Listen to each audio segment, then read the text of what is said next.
మనతో పాటు తెలంగాణ ఉద్యమకారులు సీనియర్ జర్నలిస్ట్ సుభాష్ యాదవ్ గారు ఉన్నారు. సార్తో మాట్లాడదాం. ఇటీవల పవన్ కళ్యాణ్ చేసినటువంటి వ్యాఖ్యలు కావచ్చు, తెలంగాణ అస్తిత్వం మీద దెబ్బతీసే విధంగా ఎవడయ్యా జాగిరి అనే వ్యాఖ్యలు చేస్తారు. మరి ఆ వ్యాఖ్యల మీద ఉద్యమకారులు పశ్చిమ యాదగిరి సార్తో మాట్లాడదాం. సార్ ఎట్లా చూస్తారు?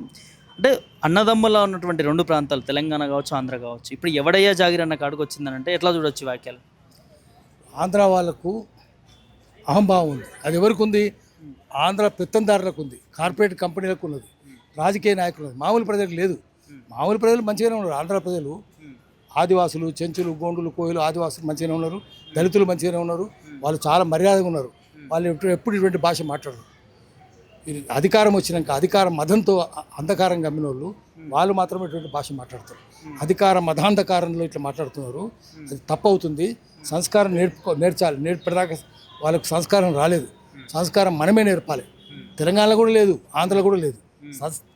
అధికారం ఉన్న వాళ్ళకి అక్కడైనా ఇక్కడైనా దేశంలో ఎక్కడైనా అంధకారమే ఉంటుంది, మదమే ఉంటుంది. మీరు విమర్శించడం పట్ల పవన్ కళ్యాణ్ బాధపడుతున్నాడు. నేను ఎంతో అత్యంత ఆత్మీయుడిగా చూసిన పాశ్వం యాదగిరి గారు అట్లా మాట్లాడడం నాకు చాలా బాధ వేసింది అంటున్నాడు. అంటే మీరు ఎందుకు మాట్లాడాల్సి వచ్చింది? తెలంగాణ అస్తిత్వం నన్ను మర్యాద చేసి నా ప్రజలందరూ అవమానిస్తే ఎట్లా? నిన్ను సన్మానిస్తా, నీ ప్రజలందరూ అవమానిస్తా, అది ఒప్పుకుంటాను? నాకు సన్మానం కాదు, నా ప్రజలకు సన్మానం జరగాలి. నువ్వు గౌరవించడం నేర్చుకో, నీ ప్రజలను కూడా గౌరవించడం నేర్చుకో. వాళ్ళు ఆంధ్రలో వాళ్ళ సొంత ప్రజల్ని గౌరవించరు. ఎన్ని జరిగినాయి అరాచకాలు వాళ్ళ మీద, ఆంధ్రల మీద ఎన్ని జరిగినాయి. ఇప్పుడు కూడా అదే జరుగుతున్నాయి. అప్పుడు జరిగింది, ఇప్పుడు జరిగింది. వాళ్ళు తెలంగాణ మీద చేసినారు, ఆంధ్ర ప్రజల మీద కూడా చేస్తున్నారు. రాజకీయ నాయకులే దొంగలు ఉంటారు. ఇక్కడ కూడా మంచి వాళ్ళే ఉన్నారని చెప్తలేను. తెలంగాణ రాజకీయ నాయకులైనా ఆంధ్ర రాజకీయ నాయకులైనా వాళ్ళందరూ కలిసే ఉంటారు. ప్రజల్ని మాత్రం వేరు చేస్తారు. వేరు చేసి వీళ్ళని మధ్య పంచాయతీ పెడతారు, అందరు నేర్పిస్తారు, చిచ్చు పెడతారు. మీరు తెలంగాణ పవన్ కళ్యాణ్ టార్గెట్ చేసినట్టుగా తను ఫీల్ అవుతా ఉన్నాడు. ఎందుకు ఎవరు ఎక్కడైనా పోటీ చేయొచ్చు, ఎవరు ఎక్కడైనా రావచ్చు, ఎక్కడైనా పార్టీలు పెట్టుకోవచ్చు, నన్నే ఎందుకు అడ్డుకుంటున్నారు, నా మీద ఎందుకు బెదిరింపులకు పాల్పడతా ఉన్నారు? ముఖ్యంగా సోమాజ్ కూడా ప్రెస్ క్లబ్ జరిగినటువంటి సన్నివేశాన్ని వారు మాట్లాడడం జరిగింది. ఆ మాట సోయి ముందు ఉండాలి కదా ఆయనకు. మరి నాగేశ్వర్ ఏమన్నాడు? నాగేశ్వర్ తిట్టిన ఆయన విమర్శ కూడా చేయలేదు, విశ్లేషణ మాత్రమే చేసిండు. నువ్వు తెలంగాణడు ఆంధ్ర గురించి ఎందుకు మాట్లాడుతావు అన్నది నువ్వే కదా. మొట్టమొదటి నువ్వే కదా గెలికింది. నువ్వు గెలికితేనే కదా జనమంతా తిరగబడుతుంది, నేను కాదు. నాకంటే ముందు తెలంగాణ వాళ్ళు అందరూ అంటూనే ఉన్నారు. నువ్వు నాగేశ్వరం నువ్వు ముందావని నేను అన్నా. తెలంగాణ ఆంధ్రాని పాయదర్ల మాటలు నువ్వు మాట్లాడినావు, నేను మాట్లాడినా. నువ్వే ముందు మాట్లాడినావు కదా. నువ్వు మాట్లాడుతూనే తెలంగాణ వాళ్ళందరూ కళ్ళెర్ర చేస్తున్నారు, పళ్ళు నూరుతున్నారు. నువ్వు ఇప్పటికైనా గ్రహించు, అన్నది ఎవరు, నువ్వా కాదా? నీ మనుషులు ఎట్లా మాట్లాడారు, దానికంటే తర్వాత ఎట్లా మాట్లాడారు? ఇష్టం వచ్చినట్టు వాడెవడో నాయకంట, వాడెవడో మనకు తెలియదు, ట్రాన్స్జెండర్ అటు వాడు పిచ్చి పిచ్చి కూతలు కూర్చుండు. నువ్వు కిరాయి కోటికాలను పెట్టి ఇష్టం వచ్చినట్టు తిట్టిస్తే ఆఖరికి నువ్వు బక్కజడిసని తిట్టిస్తావు, తులసి చందని తిట్టిస్తావు, నన్ను తిట్టిస్తావు, పృథ్వీరాజు తిట్టిస్తావు. అప్పుడు ఏంది నీకు? నువ్వే కదా చేసింది. నువ్వు గెలితే ఏమవుతుంది? తక్కిన గెలుతుంది. నువ్వు పోయి పామును చేస్తే అది కాటేస్తుంది. నువ్వు దాంతో ఎందుకు గెలకాలి? అందుకని నీదే తప్పైంది. నువ్వు పోవద్దు దాంట్లోకి. పోతే నీకు నువ్వు మాతోటి ఆట ఆడుకుంటే మేము నీతో చెలగాటం ఆడుకుంటాం. అది తెలుసుకోవాలి. ఏ సమస్య మీద కూడా పోరాటం చేస్తాను, మీరు కావచ్చు, పృథ్వీ లాంటి అన్నవాళ్ళు కావచ్చు. సో పవన్ కళ్యాణ్ మాట్లాడు, తెలంగాణకి ఏ సమస్య వచ్చినా జనసేన ముందు ఉంటుంది, పవన్ కళ్యాణ్ ముందు ఉంటాడు. తెలంగాణ మీద అంటే నాకు ప్రేమ ఉన్నదని అన్నాడు. మరి అట్లాంటి తెలంగాణ మీద ప్రేమ ఉన్నాడు, వాళ్ళు 11 రోజులు అన్నం తినలేదు అనడము, ఆ కోనసీమకి తెలంగాణ నాయకుల దిష్టి ఎట్లా చూడొచ్చు ఇదంతా? ఇప్పుడు కొబ్బరి చెట్లు ఎండిపోతే కోనసీమ కొబ్బరి చెట్లు ఎండిపోతే తెలంగాణ దిష్టి అంటావు. తెలంగాణ ఏర్పడితే నాకు నిరసనగా 11 రోజులు అన్నం తినలేదంటావు. నీకు ప్రేమ ఎక్కడుంది? తర్వాత నీ చంద్రబాబు నాయుడు తెలంగాణ వాళ్ళందరినీ చంపిస్తే 18 మందిని బెల్లెలతో మొదలు పెట్టుకొని ఆజమలి దాకా 18 మందిని చంపించిండు. ఆ తర్వాత కునపురం రాములు, కునపురం సాంబశివుడు, మారోజు వీరన్న వీళ్ళందరినీ గద్దరి మీద 6 తూటాలు కాల్చిండు. వాని పంచన నువ్వు చేరినావు కదా. నువ్వు ఆ నరహంతకుని పంచన చేరి నువ్వు తెలంగాణ నాకు ప్రేమ ఉందంటే ఎవరు నమ్ముతాడు? ఇట్లా నువ్వు పిచ్చి మాటలు మాట్లాడితే నల్లమల్లో నక్కలు కూడా నవ్వుకుంటున్నాయి. అందుకనే ప్రజలే కాదు, మొత్తం ప్రజలంతా ఆంధ్ర ప్రజలు కూడా నవ్వుకుంటారు. ఇక్కడ తెలంగాణనే కాదు, ఆంధ్రలో దళిత వాడలకు పోయి చూద్దాం ఏమనుకుంటారో చూద్దాం. వీళ్ళ గురించి, చంద్రబాబు నాయుడు గురించి, పవన్ కళ్యాణ్ గురించి ఏమంటున్నారో చూద్దాం. వాళ్ళు కూడా నవ్వుకుంటున్నారు. వీళ్ళు దొంగలండి, వీళ్ళు చెప్తే నమ్ముతామండి అంటున్నారు వాళ్ళు. అందుకని వాళ్ళు ఓట్లు వేయలేదు. పైసలు ఇచ్చినావు, గెలుచుకున్నావు. 33% ఓట్లు వచ్చినాయి, నీకు గెలిచినావు. ఇంకా 67% నీకు వ్యతిరేకంగానే ఉన్నారు కదా. 33% ఓట్లే కదా నువ్వు గెలిచింది. ఓట్లన్నీ చీలిపోయి నువ్వు గెలిచినావు. అంత మాత్రం నీకు 50% ఓట్లు కూడా బలేదు కదా నీకు కానీ, చంద్రబాబు నాయుడు కానీ. అట్లాంటప్పుడు నువ్వు ఎట్లా పెద్ద పెద్ద మాటలు ఎందుకు మాట్లాడుతున్నావు? నువ్వు ఒకటి. తర్వాత నువ్వు ఎటువంటి వాడిని పక్కన చేరినావు? సొంత మామను చంపిన పక్కన చేరినావు. తెలంగాణ అంతా నాశనం పట్టించిండు. సొంత మామను చెప్పులతో కొట్టి దింపించిండు, చావుకు కారణమైండు. అటువంటి పక్కన చేరిన నిధులు మాట్లాడతావా? అది రాజకీయాలు ఏంటి నీకు తెలుసా? అసలు వాళ్ళు ఎంత దొంగ పనులు చేస్తారో. వంచన అనేది ఒక శిల్పం. నువ్వు నేర్చుకుంటున్నావు చంద్రబాబు దగ్గర ఆ శిల్పం ఎట్లా చెక్కాలో నేర్చుకున్నావు. వంచన ఆ శిల్పి దగ్గర చేరినావు, వంచన అనే శిల్పం ఎట్లా చెక్కాలో నేర్చుకుంటున్నావు. కాబట్టి నీ జనం నీకు బుద్ధి చెప్తారు. నువ్వు తెలంగాణ గురించి మాట్లాడొద్దు, సంస్కారవంతంగా నేర్చుకో. మేము ఆంధ్ర ప్రజల తరఫున మేమే ఉన్నాం, నువ్వు లేవు. ఆంధ్ర ప్రజలకు నువ్వు శత్రువే. తెలంగాణ ప్రజలనేమో తిడతావు, ఆంధ్ర ప్రజలను తిట్టవు. ఎందుకంటే వాళ్ళు దోచుకోవాలి కాబట్టి తిట్టవు, నమ్మించాలి కాబట్టి నువ్వు తిట్టవు, నమ్మించి వాళ్ళని మోసం చేస్తావు. నువ్వు కానీ చంద్రబాబు నాయుడు కానీ. అంటే గతంలో కూడా తను తెలంగాణ కోసం పోరాటం చేసిన మేము ఇప్పుడు ఎవరైతే మాట్లాడుతున్నారు పవన్ కళ్యాణ్ వ్యతిరేకంగా, వారప్పుడు తెలంగాణ ఉద్యమంలో మేము పోరాటం చేసినప్పుడు మా పక్కన నిల్చున్నారు. ఆ క్లిష్ట పరిస్థితిలో కూడా జనసేన పార్టీ పవన్ కళ్యాణ్ నిల్చున్నాడు అనేది మాట్లాడుతూ ఉన్నారు. అంటే దీన్ని తెలంగాణ ఉద్యమాన్ని కొంత అస్తిత్వపరిచే విధంగా అట్లా చూడొచ్చు. ఎన్నడూ లేడు పవన్ కళ్యాణ్. ఎక్కడున్నాడు? ఎప్పుడన్నాడా? ఎన్నడూ రాలేదు. ఎక్కడ వచ్చిండు? ఈ సకల జన సభలు వచ్చిండా? మిలియన్ మార్చులు వచ్చిండా? గద్దర్ మీద తూటాలు కాల్చినప్పుడు వచ్చిండా? బెల్లెలతో చంపినప్పుడు వచ్చిండా? ఇక్కిరిసిద్దులు తెలుసా? బెల్లెలతో ఎవరో తెలియదు, ఇక్కిరిసిద్దులు తెలియదు, ముక్కా కరుణాకర్ తెలియదు, ఆజమలి తెలియదు, శ్రీరాములు యాదవ్ తెలియదు, మారోజు తెలియదు, ఎవరు తెలియదు వానికి. ఏముంది? చదువే లేదు, శీలం లేదు, సంస్కారం లేదు. వాడేం చేస్తాడు? తెలంగాణ ఎక్కిరిస్తుంటే ఆపినవాను. సమరసింహారెడ్డిని సినిమా తీసి రెడ్లందరూ దొంగలు తెలంగాణ వాళ్ళని చెప్పినప్పుడు, రెడ్లను తిట్టినప్పుడు నువ్వు ఆపినవా? నా పేరు యాదగిరి, మా ఊరు భువనగిరి, నా పని దాదాగిరి అన్న నా పేరు నువ్వు భువనగిరిని అవమానించినప్పుడు నువ్వు తప్పన్నవా? అనలేదు కదా. ఉత్తరాంధ్రను ఎక్కిరించినప్పుడు ఉన్నావా? నువ్వు రాయలసీమను ఎక్కిరించినప్పుడు ఉన్నావా? ఎన్నడూ లేవు కదా. ఉత్తరాంధ్రను ఏమైనా ఎక్కించింది మీ సినిమా వాళ్ళు? ఓలమ్మో సొమ్ములు బనాయండి, ఇంత బలంగా ఉన్నాం, పామంత్రం రాదేటి అంటే సినిమా అడుగుతాడు డైరెక్టర్.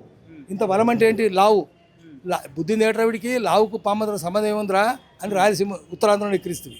మెట్లతో కొట్టండి వాడిని అంటే. మెట్లు అంటే ఏంట్రా? నిచ్చెన మెట్లు తీసుకొని గుడి మెట్లు తీసుకొని కొడతామేంటి? ఎట్లా వీలవుతురా? బంగ్లా మెట్లతో ఎట్లా కొడతామరా? మెట్లంటే చెప్పులు. మెట్లంటే చెప్పులేంటి? బుద్ధి లేదు వీడికి అని రాయలసీమను తిడుతుంది. రాయలసీమలో మెట్లంటే చెప్పులే. వాణి తిడుతుంది, తెలంగాణ తిడుతుంది, ఉత్తరాంధ్రను తిడుతుంది. అప్పుడు నేను తప్పన్నావా? నువ్వు ఎన్నడూ తప్పన్నావు? ఎన్నడం లేను. అందుకని నువ్వు ఎవరి తరఫున వాళ్ళకి బానిస అయి ఉన్నావు. నువ్వు మా మొట్టమొదటి నుంచి ఉండాలి కదా. లేవు కదా, నువ్వు వాళ్ళ తరఫున లేవు కదా. వంగవీటి మోహన్ రంగా మంచోడే. వంగవీటి మోహన్ రంగాన్ని చంపిన వాళ్ళు ఎవరో వాళ్ళ పంచని చేరినోడు. వంగవీటి మోహన్ రంగాన్ని చంపినోడు ఎవడు? వాళ్ళే కదా. వాళ్ళ తరఫున నువ్వు మాట్లాడుతున్నావు కదా. అంటే నువ్వు ఎవరికి ద్రోహం చేస్తున్నావు? నీ సొంత ప్రజలకు నువ్వు ద్రోహం చేస్తున్నావు. అందుకనే జనం ఆంధ్రలో కూడా నీ జనం నిన్ను చీచి తూతు అంటున్నారు. మనం తెలంగాణ అనేది కాదు, వాళ్ళ సొంత జనం. వాళ్ళ మీడియా ఎవరికి పోతలేరు వాళ్ళ దగ్గరికి. ఆంధ్ర మీడియా అసలు పోదు కాబట్టి చీచి తూతో నిన్నే అంటున్నారు, ఉమ్ముతున్నారు. నువ్వు మోహం గడుకొని చూసుకో, సార్ అర్థం చూసుకో, నీ సంగతి అర్థమవుతుంది. ఫైనల్గా సార్ ఒక విషయము, పాశ్రం యాదగిరి సార్ మాట్లాడుతూ ఉంటే మీకు బ్యాడ్ కామెంట్స్ పెడుతున్నారు. మీకు కావచ్చు సంబంధించి ఎవరైతే పోరాటం చేస్తున్నారో ప్రత్యేకంగా జనసేన పార్టీకి సంబంధించిన హ్యాండిల్లో కూడా వ్యతిరేకంగా పోస్టులు చేపిస్తున్న పరిస్థితి ఎట్లా చూస్తారు సార్? మంచిది, అది సర్టిఫికేట్ అని మెడల్ వేసుకుంటాం మేము. ఎందుకంటే శత్రువు మనల్ని మెచ్చుకుంటుండంటే మన అవమానం. శత్రువు మనల్ని తిరుగుతుండంటే మనం సరైన దారిలో ఉన్నట్లు లెక్క. శత్రువు మనల్ని ట్రోలింగ్ చేస్తుండంటే మనం సరైన దారిలోనే ఉన్నాం. కాబట్టి మేము శత్రువుతో పోరాటం చేస్తున్నాం అట్ల లెక్క. వాళ్ళు చేపిస్తారు సోషల్ మీడియా, వాడి మీడియాలో వాడు చేపిస్తాడు. వాడు సోషల్ మీడియాను అన్సోషల్ మీడియాను వాడు చేపిస్తే మేము భయపడము వెనుక తిరిగేది లేదు. పవన్ కళ్యాణ్కి పాశ్రం యాదగిరికి ఏంటి సంబంధం? గతంలో గంటలు గంటలు కూర్చొని కూడా మేము మాట్లాడుకునే వాళ్ళం అని చెప్పి గొప్పగా చెప్పింది.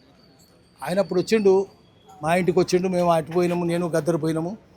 గద్దరు ఆయనకు ఆ రోజు పట్టాల రైతు సమస్య ఉన్నప్పుడు మొత్తుకుంటే నేను గద్దరు పోయి ఇద్దరి మధ్య అగ్రిమెంట్ చేసినాం, ఒప్పందం చేసినాం. ఒప్పందంలో ఆయన మీద ఏం రాకుండా చేసినాం. తర్వాత తెలంగాణలో దళితుల మీద అరాచకాలు జరిగాయి, మీ దగ్గర జరుగుతాయని చెప్పినాం. సంజయ్ గురించి అప్పుడు చెప్పినాం. చెప్తే ఓహో ఇట్లా జరిగిందా, మా దగ్గర ఇంత అరాచకాలు జరిగినాయా? అవును, దళితుల పట్ల మీరు అట్లే ఉంటారు, మా దగ్గర ఉండరని చెప్పినాం. దానికోసం ఇవన్నీ చెప్పినామని చెప్తున్నాడు ఆయన. అది కరెక్టే, అటువంటి కొద్ది కాలమే అది.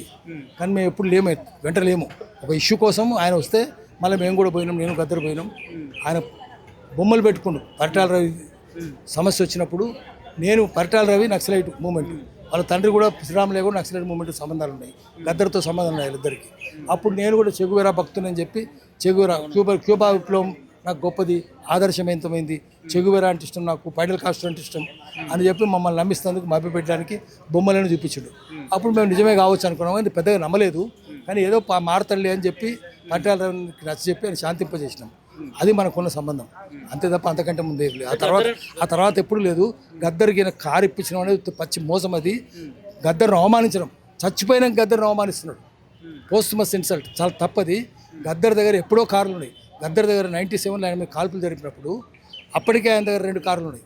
తర్వాత 3వ కారు కూడా వచ్చింది. అప్పుడు నువ్వు ఎక్కడ నువ్వు బచ్చగాని నోట్లు వేలు పెట్టుకుని చిక్కుతున్నావు.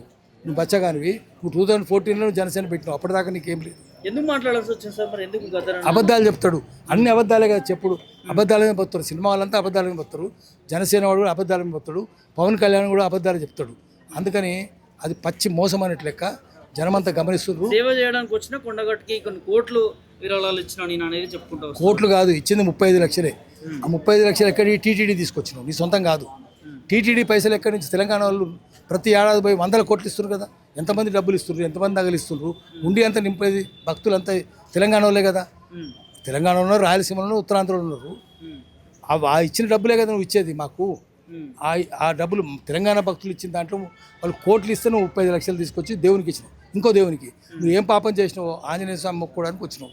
కొండగట్టుకు ఎందుకు వచ్చినావు? నువ్వు పాపాలు పోగొట్టుకోవడానికి వచ్చినట్టు నువ్వు. దాన్ని కూడా నువ్వు దేవునికి వచ్చినని చెప్తావా? నువ్వు దేవుడికి క్షమిస్తారా నిన్ను? ఆంజనేయ స్వామి తోక ఆడిస్తే నువ్వు ఫినిష్ అయిపోతావు. ఆంజనేయ స్వామిని తోకతో కట్టేసి తీసుకుపోయి ఆ పక్కన మానేరు వాగులో ముంచుతాడు. నువ్వు పిచ్చి మాటలు మాట్లాడొద్దు. ఆంజనేయ స్వామికి ఇచ్చిందని చెప్పడం కూడా గొప్ప అని చెప్పడం కూడా అది రహస్యంగా ఉంటుంది. ఎక్కడ ఇస్తే పేదలకు ఇచ్చింది రహస్యంగా ఉండాలి. ఉండిలు ఇచ్చేది నువ్వు ఎంత అని చెప్తాను? లెక్క పెట్టిస్తావా? చెక్కులు ఇస్తావా? ఏమైనా బుద్ధి ఉందా? గుప్తధనం కదా అంత ఇచ్చేయాల్సింది. అందుకని దేవుని కూడా అవమానించినావు నువ్వు, ఉగ్రవాదివి. ప్రజలను అవమానిస్తున్నావు, దేశాన్ని అవమానిస్తున్నావు, ఉత్తరాంధ్రను అవమానిస్తున్నావు, రాయలసీమను అవమానిస్తున్నావు, తెలంగాణ వ్యతిరేక అవమానిస్తున్నావు. చివరికి ఆంజనేయ స్వామిని, కొండగట్టు ఆంజనేయ స్వామిని కూడా అవమానిస్తున్నావు. అందుకని దేవుడు కన్నెర చేస్తాడు, పనులు నూరుతాడు, కల్లెర చేస్తాడు, నువ్వు బూడిదైపోతావు. ఫైనల్గా తెలంగాణలోనే ఉంటాం, తెలంగాణలోనే తిరుగుతాం, తెలంగాణలోనే పోటీ చేస్తాం, ఎవడ ఆపుతాడో ఆపండి అనే వాక్యాలను ఎట్లా చూస్తారు మీరు? రమ్మనండి, ఎవడు మాకేం సమస్య, ఎవడు మేము రావద్దని అంటలేము. పాస్పోర్ట్ తీసుకోవాలన్నా మేము కూడా అక్కడికి వస్తాం, నువ్వు అక్కడికి రా, మాకేం బాధ లేదు. కానీ నువ్వు తెలంగాణను ఎక్కిరించకు, తెలంగాణను అవమానించకు. నువ్వు వస్తే రా, పోటీ కూడా చేసుకో. డిపాజిట్ పోతే దుఃఖపడు, గెలిస్తే సంతోషపడు, మాకేం బాధ లేదు. అంతేగాని నువ్వు డబ్బులు ఖర్చు పెట్టు, సారా తాగించు, పైసలు ఇచ్చు, ఏమైనా చేసుకో. మేము దాన్ని మాకేం సంబంధం లేదు, రాజ్యాంగం ప్రకారం ఏమైనా చేసుకో. కానీ నువ్వు వచ్చినప్పుడు జనం విమర్శిస్తారు, దాన్ని కూడా భరించాలి. నువ్వు స్పోర్టివ్గా తీసుకోవాలి. ఎందుకంటే నువ్వు పోటీ చేసిన పట్ల ఇవన్నీ అంటారు, ప్రజల్లో ఉంటే అందరిని అంటారు. కాంగ్రెస్ అని బీజేపీలు అంటారు, బీజేపీ అని కాంగ్రెస్ అంటారు, వీరిద్దరిని టీఆర్ఎస్ వాళ్ళు అంటారు, అంటేనే ఉంటారు. అట్లనే నిన్ను కూడా అంటారు. అంతేగాని నన్ను ఎవడు అనొద్దు, నేను పవిత్ర ఆత్మనంటే మాత్రం జనం క్షమించరు నిన్ను. నువ్వు రా, పోటీ చేసుకో, గెలువు, ఓడు, మాకు సంబంధం లేదు. మేము జనాన్ని తెలంగాణ ప్రజలను అవమానిస్తే మాత్రం తెలంగాణ ప్రజలు కల్లెర చేస్తారు, పారా హుషారని చెప్తాం.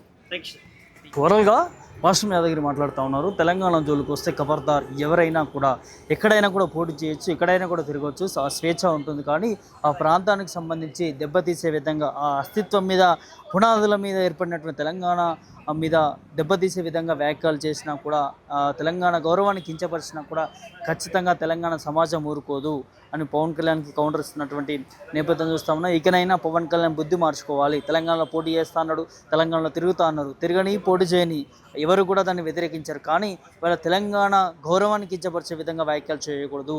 ఎవడబ్బా సొమ్ము అంటున్నారు, ఎవడబ్బా సొమ్ము కాదు ఇది, ఖచ్చితంగా తెలంగాణ భూమిపుత్రుల అయ్యా జాగిరి ఇది అంటూ కూడా పాశం యాదగిరి మాట్లాడుతున్న సందర్భం కనిపిస్తూ ఉంది. పవన్ కళ్యాణ్ ఇకనైనా ఇట్లాంటి వ్యాఖ్యలు, ఇట్లాంటి కుటిల బుద్ధులు మానుకొని నువ్వు తెలంగాణకి వచ్చినప్పుడు తెలంగాణను గౌరవించే సంప్రదాయాలు కావచ్చు, లేకపోతే తెలంగాణకి చేసేటటువంటి విషయాల్లో కావచ్చు ముందుకెళ్లాల్సినటువంటి అవసరం ఉంటుంది. కానీ తెలంగాణనే కించపరిచే విధంగా నువ్వు డొనేషన్ చేసిన దాని మీద కూడా నువ్వు చెప్పుకుంటున్నావు అంటే నీ కుటిల బుద్ధి ఏంటి అనే దాని మీద కూడా పాశం యాదగిరి ఫైర్ అవుతున్నటువంటి సందర్భం కనిపిస్తూ ఉంది. వీడియో జర్నలిస్ట్ పూరితో ప్రభాకర్, పొలిటికల్ మీడియా.